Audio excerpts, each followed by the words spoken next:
എല്ലാവർക്കും നമസ്കാരം. Commerce ഗൈഡിന്റെ online ക്ലാസ്സിലേക്ക് എല്ലാവരെയും സ്വാഗതം ചെയ്യുന്നു. ഇന്നത്തെ ക്ലാസ്സിൽ ഇക്കണോമിക്സ് സിലബസിലെ ഒന്നാമത്തെ മൊഡ്യൂളിലെ theory and applications of indifference curves ആണ് നമ്മൾ ഡിസ്കസ് ചെയ്യാൻ പോകുന്നത്. ഇമ്പോർട്ടന്റ് ആയിട്ടുള്ള രീതിയാണ്. കഴിഞ്ഞ തവണ എക്സാമിന് ചോദിച്ച ഒരു ചോദ്യമാണ്.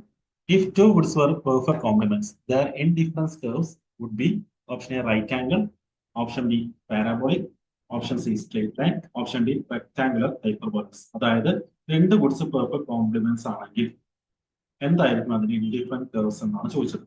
അപ്പൊ ഈ ഒരു ക്വസ്റ്റിനെ ആൻസർ ചെയ്യണമെങ്കിൽ എന്താണ് ഇൻഡിഫറൻറ്റ് കർവ് എന്നുള്ളത് പ്രോപ്പർ ആയിട്ട് മനസ്സിലാക്കണം. ഇതാണ് നമ്മൾ ഇന്നത്തെ ക്ലാസ്സിൽ ഡിസ്കസ് ചെയ്യാൻ പോകുന്നത്. എന്താണ് indifferent curves? Indifference curve is A graphical representation of different combinations of two goods that provide A consumer with the same level of satisfaction. അതായത് ഇൻഡിഫറൻസ് കർവ് എന്നത് ഒരു ഗ്രാഫിക്കൽ റെപ്രസെന്റേഷൻ ആണ്. ഒരു കൺസ്യൂമർക്ക് സെയിം ലെവൽ ഓഫ് സാറ്റിസ്ഫാക്ഷൻ അല്ലെങ്കിൽ utility തരുന്ന രണ്ട് പ്രൊഡക്റ്റിന്റെ അല്ലെങ്കിൽ രണ്ട് ഗുഡ്സിന്റെ ഡിഫറെന്റ് കോമ്പിനേഷൻസ് ആണ് ഇൻഡിഫറൻറ്റ് കർവിൽ ഉണ്ടാവുക. ഓക്കെ, ഇത് ഡീറ്റെയിൽ ആയിട്ട് ഗ്രാഫ് അനലൈസ് ചെയ്യുമ്പോൾ നമുക്ക് മനസ്സിലാവും കേട്ടോ. ദെൻ ഇൻഡിഫറൻറ്റ് കർവിന്റെ ബേസിക് ആയിട്ടുള്ള കുറച്ച് അസംഷൻസ് അതാണ് അടുത്ത് നോക്കാൻ പോകുന്നത്.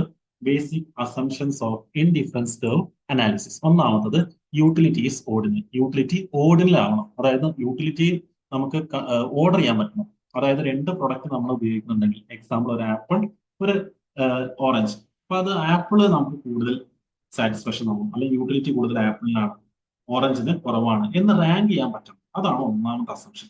ഇനി രണ്ടാമത്തെ അസംഷൻ പറയുന്നത് കൺസ്യൂമർ റാഷണൽ ആയിട്ട് ചിന്തിക്കുന്ന ആളാവണം.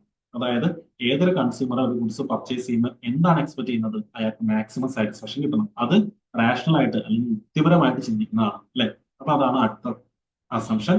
ദെൻ ഇമ്പോർട്ടന്റ് ആയിട്ടുള്ള ഒരു അസംഷൻ ആണ് ഇൻഡിഫറൻറ്റ് കർവ് അനാലിസിസിൽ കൺസ്യൂമർ രണ്ടേ രണ്ട് ഗുഡ്സ് മാത്രമേ പർച്ചേസ് ചെയ്ത് കൺസ്യൂം ചെയ്യുന്നുള്ളൂ. ഓക്കെ, അതൊന്ന് നോക്കി വെക്കണേ. പിന്നെ അടുത്തത് കൺസ്യൂമർക്ക് മാർക്കറ്റിനെ കുറിച്ചും രണ്ട് പ്രൊഡക്റ്റിനെ കുറിച്ചും പ്രോപ്പർ ആയിട്ടുള്ള നോളജ് ഉണ്ടാവണം. രണ്ട് പ്രൊഡക്റ്റ് പ്രൈസിനെ കുറിച്ചും ക്ലിയർ ആയിട്ടുള്ള അറിവ് ഉണ്ടാവണം. ദെൻ അടുത്തൊരു അസംഷൻ കൺസ്യൂമേഴ്സിന്റെ ടേസ്റ്റ്, ഇൻകം, ഹാബിറ്റ് ഇതൊന്നും ചേഞ്ച് ചെയ്ത് കോൺസ്റ്റന്റ് ആയിരിക്കണം. അപ്പൊ ഇത്രയാണ് ഇൻഡിഫറൻസ് കർവ് അനാലിസിസിന്റെ ബേസിക് ആയിട്ടുള്ള അസംഷൻ. ഇനി നമ്മൾ ഒരു ഇൻഡിഫറൻറ്റ് കർവ് നോക്കുകയാണ്. ഇതാണ് ഒരു ഇൻഡിഫറൻറ്റ് കർവ്. ഇത് നമുക്ക് അനലൈസ് ചെയ്ത് നോക്കാം. അതായത് രണ്ട് പ്രൊഡക്റ്റ് മാത്രമേ കൺസ്യൂമർക്ക് പർച്ചേസ് ചെയ്യാൻ പറ്റുള്ളൂ. അപ്പൊ ഇവിടെ ഒരു എക്സാമ്പിൾ പറയുന്നത് രണ്ട് പ്രൊഡക്റ്റിൽ ഒന്ന് ചോക്ലേറ്റ് ആണ്, ഒന്ന് ഐസ്ക്രീം ആണ്. എക്സ് ആക്സിസിൽ ചോക്ലേറ്റിന്റെ ക്വാണ്ടിറ്റി ആണ് തന്നിട്ടുള്ളത്, വൈ ആക്സിസിൽ ഐസ്ക്രീമിന്റെ ക്വാണ്ടിറ്റി ആണ് തന്നിട്ടുള്ളത്. പിന്നെ ഒരു കർവ് തന്നിട്ടുണ്ട്. ഇതാണ് ഇൻഡിഫറൻറ്റ് കർവ്. ഓക്കെ, ഇൻഡിഫറൻസ് കർവില് different combination of two goods ആണ് തന്നിട്ടുള്ളത്. ഇപ്പൊ എ എന്ന് പറയുന്ന പോയിന്റ് നോക്കൂ. ഇവിടെ 16 ക്വാണ്ടിറ്റി ഓഫ് ഐസ്ക്രീമും 1 ക്വാണ്ടിറ്റി ഓഫ് ചോക്ലേറ്റും ആണ്. ഇത് കൺസ്യൂമർക്ക് ഒരു ലെവൽ ഓഫ് സാറ്റിസ്ഫാക്ഷൻ തരുന്നുണ്ട്. ദെൻ അടുത്ത കോമ്പിനേഷൻ നോക്കൂ, ബി. അത് ഇവിടെ consumer 8 quantity of ice cream purchase ചെയ്യുന്നു, അതേപോലെ തന്നെ 2 ക്വാണ്ടിറ്റി ഓഫ് ചോക്ലേറ്റ് പർച്ചേസ് ചെയ്യുന്നു. ഇവിടെയും അയാൾക്ക് കിട്ടുന്ന സാറ്റിസ്ഫാക്ഷൻ ലെവൽ സെയിം ആണ്. ഇനി മൂന്നാമത്തെ കേസ് എടുത്താലും, നാലാമത്തെ കേസ് എടുത്താലും, അഞ്ചാമത്തെ കേസ് എടുത്താലും കൺസ്യൂമർക്ക് കിട്ടുന്ന സാറ്റിസ്ഫാക്ഷൻ അല്ലെങ്കിൽ യൂട്ടിലിറ്റി സെയിം ആണ്. അപ്പൊ ഇതാണ് ഇൻഡിഫറൻസ് കർവ്. മനസ്സിലായാലോ? ഞാൻ ഒന്നും കൂടി ക്ലിയർ ആയി പറയാം. ഇൻഡിഫറൻസ് കർവില് രണ്ട് പ്രൊഡക്റ്റിന്റെ ഡിഫറൻസ് കോമ്പിനേഷൻസ് ആണ് ഉണ്ടാവുക. ആ ഓരോ കോമ്പിനേഷനിലും കൺസ്യൂമർക്ക് കിട്ടുന്ന സാറ്റിസ്ഫാക്ഷൻ അല്ലെങ്കിൽ യൂട്ടിലിറ്റി എന്ന് പറയുന്നത് സെയിം ആയിരിക്കും. ക്ലിയർ ആവുന്നുണ്ടല്ലോ അല്ലെ? ഓക്കെ. ഇനി ഇമ്പോർട്ടന്റ് ആയിട്ടുള്ള ഒരു ഭാഗമാണ് നമ്മൾ നോക്കുന്നത്, key properties of indifference curve. Indifference കർവിന്റെ ഇമ്പോർട്ടന്റ് ആയിട്ടുള്ള പ്രോപ്പർട്ടീസ്. ഇത് നിർബന്ധമായിട്ട് നിങ്ങൾ പഠിച്ചിരിക്കുക, എക്സാമിൽ ചോദിക്കാൻ ചാൻസ് ഉണ്ട്. അപ്പൊ ഒന്നാമത്തെ കീ പ്രോപ്പർട്ടി അല്ലെങ്കിൽ ഒന്നാമത്തെ feature of indifference curve downward sloping. അതായത് ഇൻഡിഫറൻസ് കർവ് എപ്പോഴും ഡൗൺവേർഡ് സ്ലോപ്പിംഗ് ആയിരിക്കും. നിങ്ങൾ ആ പിക്ചർ ഒന്ന് മനസ്സിലാലോചിച്ച് നോക്കൂ. ഈ രീതിയിലാണ് ഇൻഡിഫറൻസ് കർവ് ഉണ്ടാവുക അല്ലെ. ടോപ്പ് ടു ബോട്ടലിന് ഡൗൺവേർഡ് ആയിട്ടാണ് ഉണ്ടാവുക, ഫ്രം ലെഫ്റ്റ് ടു റൈറ്റ്. അതാണ് ഒന്നാമത്തെ ഫീച്ചർ കേട്ടോ. ഇനി രണ്ടാമത്തെ feature convex to the origin ആണ്. അതായത് ഒറിജിൻ എന്ന് പറയുന്ന പോയിന്റ് ഇതാണ്. അപ്പൊ ഒറിജിൻ ആയിട്ട് വെച്ച് നോക്കുമ്പോൾ ഇൻഡിഫറൻസ് കർവ് കോൺവെക്സ് ആണെന്നാണ് പറയുന്നത്. നമ്മൾ രണ്ട് ടൈപ്പ് ഓഫ് ലെൻസുകളെ കുറിച്ച് പഠിച്ചിട്ടുണ്ട്, കോൺവെക്സും കോൺകേവും. അപ്പൊ ഒറിജിനെ വെച്ച് നോക്കുമ്പോൾ indifference curve convex to the origin ആണ്. അപ്പൊ അത് എന്തുകൊണ്ടാണ് കോൺവെക്സ് ടു ദി ഒറിജിൻ ആവാൻ കാരണം? It is due to the diminishing marginal rate of substitution. ഇനി എന്താണ് diminishing marginal rate of substitution? Consumers are willing to give up less of one goods for more of another goods as they consuming more of it. അതായത് നമ്മൾ പറഞ്ഞു indifference കർവില് consumer രണ്ട് product മാത്രമേ purchase ചെയ്യുന്നുള്ളൂ. അപ്പൊ ഒരു പ്രൊഡക്റ്റ് കൂടുതൽ വേണമെങ്കിൽ അയാൾ മറ്റൊരു പ്രൊഡക്റ്റ് സാക്രിഫൈസ് ചെയ്യേണ്ടി വരും അല്ലെ. ഈ സാക്രിഫൈസ് ചെയ്യുന്ന ഈ റേറ്റിനെയാണ് diminishing marginal rate of substitution എന്ന് പറയുന്നത്. ഇത് നമ്മൾ ഡീറ്റെയിൽ ആയിട്ട് നോക്കും. ഇനി അടുത്ത പിക്ചർ നോക്കൂ.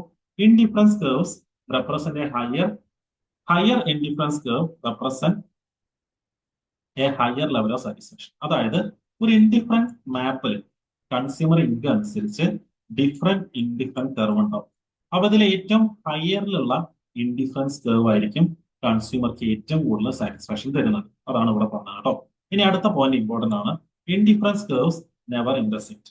അതായത് ഒരു ഇൻഡിഫറൻറ്റ് മാപ്പിൽ ഇൻഡിഫറൻറ്റ് കർവ് ഉണ്ടെന്ന് പറഞ്ഞു. ഈ ഇൻഡിഫറൻറ്റ് കർവ് ഒന്നും പരസ്പരം എന്ത് ചെയ്യുന്നില്ല, ടച്ച് ചെയ്യുന്നില്ല. അത് ഓർത്തിരിക്കുക കേട്ടോ, ഇമ്പോർട്ടന്റ് ആണ്.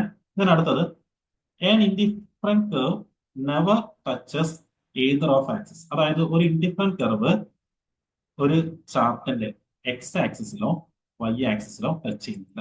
അപ്പൊ ഇത്രയും കാര്യങ്ങൾ നിങ്ങൾ നിർബന്ധമായിട്ട് ഓർത്തിരിക്കണേ, ഇമ്പോർട്ടന്റ് ആണ് കേട്ടോ. Then എന്താണ് marginal rate of substitution? It is the rate at which a consumer is willing to substitute one good for another by maintaining the same utility. അതായത് ഒരു കൺസ്യൂമർ രണ്ട് ഗുഡ്സ് ആണ് പർച്ചേസ് ചെയ്യുന്നത്, എക്സ് ആൻഡ് വൈ ആണെന്ന് വിചാരിക്കാം.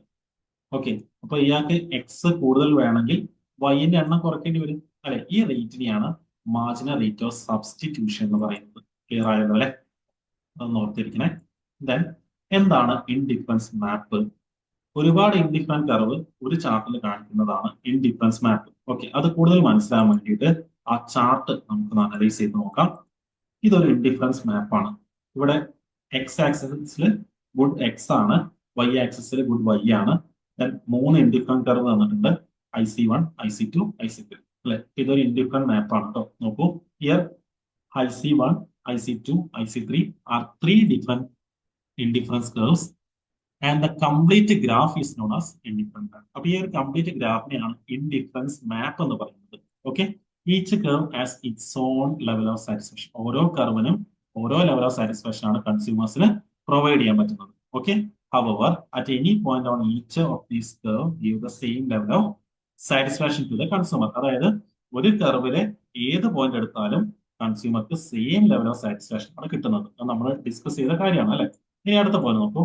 Also higher indifferent curve the higher satisfaction level. അപ്പൊ ഇതിലെ ഏറ്റവും ഹയർ ഇൻഡിഫറൻറ്റ് കർവ് ആയിട്ടുള്ള IC3 ആണ് കൺസ്യൂമർക്ക് ഏറ്റവും കൂടുതൽ സാറ്റിസ്ഫാക്ഷൻ തരുന്ന ഇൻഡിഫറൻസ് കർവ്. ഇതൊന്ന് ഓർത്തിരിക്കണേ.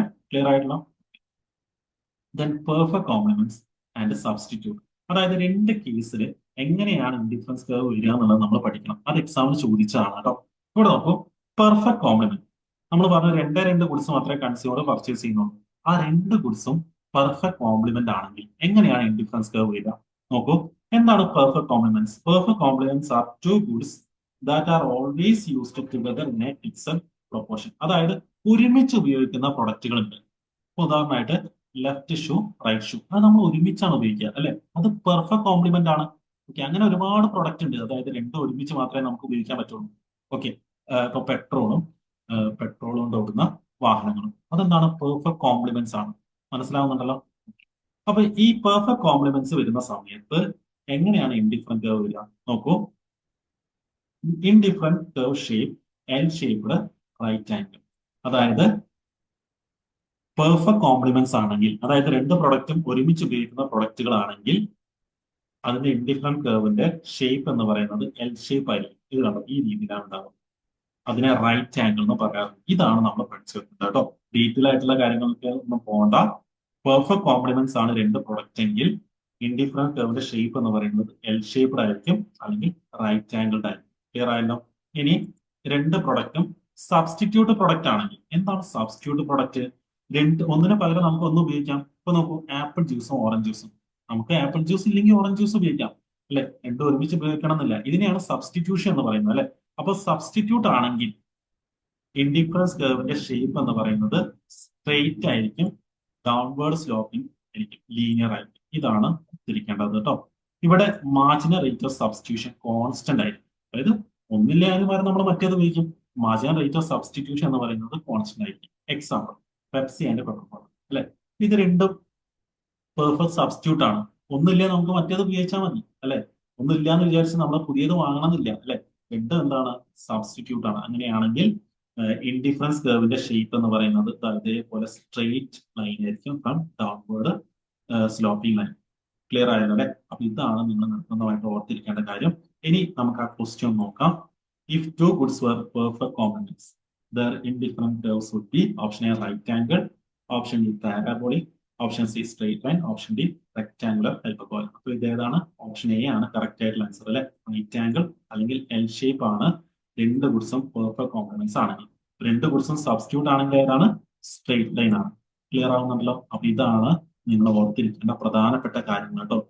ഇൻഡിഫറൻസ് കർവ് ഇമ്പോർട്ടന്റ് ആണ്, പഠിച്ചു വെക്കുക. അപ്പൊ ഇത്രയും കാര്യങ്ങളാണ് നമ്മൾ ഇന്നത്തെ ക്ലാസ്സിൽ ഡിസ്കസ് ചെയ്യുന്നത്. ബാക്കി കാര്യങ്ങൾ നമുക്ക് അടുത്ത ക്ലാസ്സിൽ ഡിസ്കസ് ചെയ്യാം. Okay, thank you.